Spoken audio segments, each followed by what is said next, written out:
Hey guys, Mike the Vike here, back for yet another Rust base tours. This week we're going to be checking out a couple big clan bases once again. It's going to look pretty cool.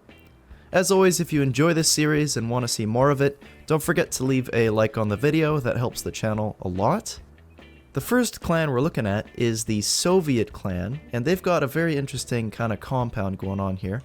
It's just slightly cancer, like it's kind of got a lot going on. It's not the most beautiful thing in the world, but they got some interesting things here. Can we interview Chef? Can we interview you? Hello? Yes. Oh my god, yes. Dude, you have to be interviewed. Oh crap, no! Oh, I thought you were, oh my god. Jeez. So, did you have any challenges while building the base, sir? Any challenges, difficulties, struggles? Oh, well, we had to kill Bob a lot, and that was very fun. But then they got really mad at us for griefing their base. Oh. And we kept on getting raided early in the wipe, which was not fun. We overcame these struggles. That's and good. We made a beautiful base out of it. This tower in front of you, what do you think this is? I don't know, helis? Helis? Yeah, it was a heli design, but we kept our large furnaces kind of like enclosed, so you can't even tell that there's large furnaces in there. Oh, that's cool. Hang on, let me take a You peek. can hear them. So apparently there's furnaces in here somehow? Oh, that's kind of cool actually. Ooh, and they even got, ooh, that's nice. He's gonna kill me. Oh no, he's gonna. Okay, so that's actually kind of interesting that they managed to fit furnaces inside like a full normal base. Okay, senor. Please. This is my ears, dude. I like this. I'm sorry, abuse, but like. I love you, Mike. Thank you. I love you. Thank you, Chef. Thank you. So how does it work with the base designs? Do you guys each own one of these bases, or what's up? We have our own groups in here that kind of have our own bases. For the most part, each one of us kept our own loot separate, but still kind of like if we needed shit, kind of like gave it out, whatnot. That's nice. And then you got my personal little home just kind of sitting right here. Aww. Aww. Fun with this. I like it, dude. That's adorable. Roleplay home. Okay, so it sounds like they actually have like a bit of a slave situation going on, and that's how they're able to kind of afford all this, which is really interesting. I've been hearing that slaves are becoming more and more of a thing, like at least on my server. I'd say that's probably mostly because of the vending machines, because it makes it easier to do stuff like that.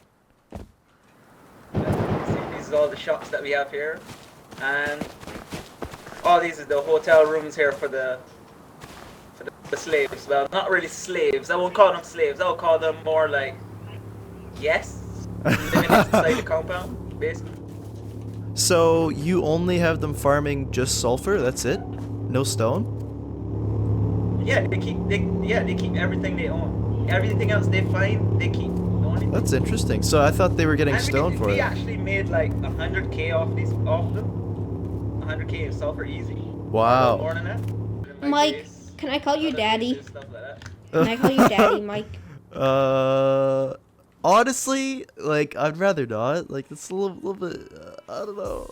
It's kind of cool that they're only asking for sulfur, and a high qual it looks like on some of them, for all the guns and stuff. I thought that they were farming stone for them, but the guests, quote unquote, get to keep everything else. So that's kind of cool.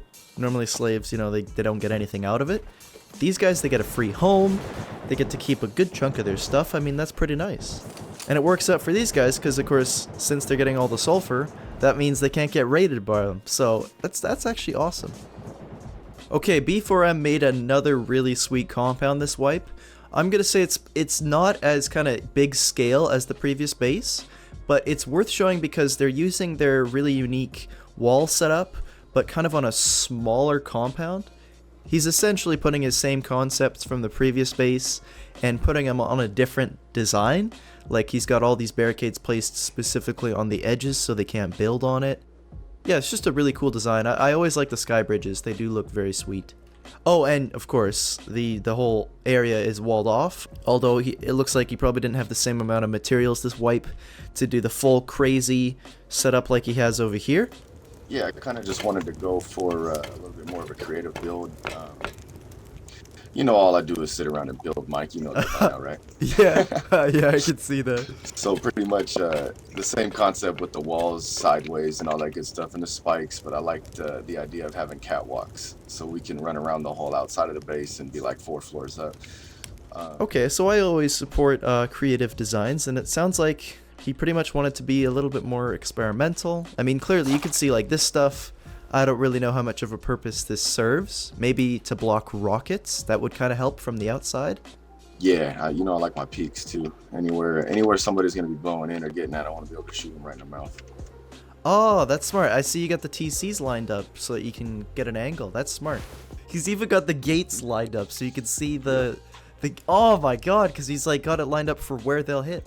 I don't know. We got offline rated like we usually do. We never really get online rated successfully, so people try to blow in when we're not here. But those jokers just got my bedroom loot and then left. Okay, so I just came across a rather interesting base.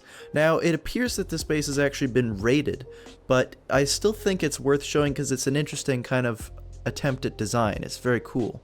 So we did set up external walls along the outside, but they've decayed since then, because I presume they left. The thing that's different about this base is instead of going for a compound, they've just made a really, really massive single base. They've done a lot of cool things to set up double walling. That's just an abusive admin, by the way, don't mind him. Just having a nice time over there. So they've done some cool things with double walling. You can see it goes all the way down. But unfortunately, it looks like it didn't help them.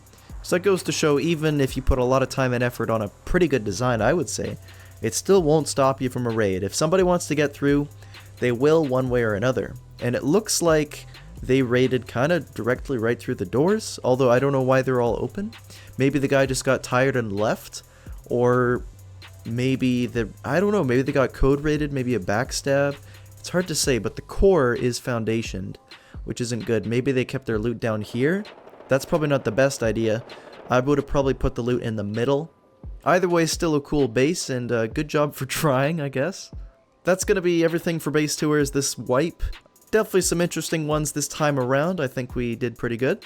This, of course, is recorded on my modded 2x server. It's called Viking Republic. If you're interested in joining, there's info on how to join in the description. If you're new around here, don't forget to subscribe. I've got plenty more videos on the way. Thanks for watching, guys, and I'll see you in the next video.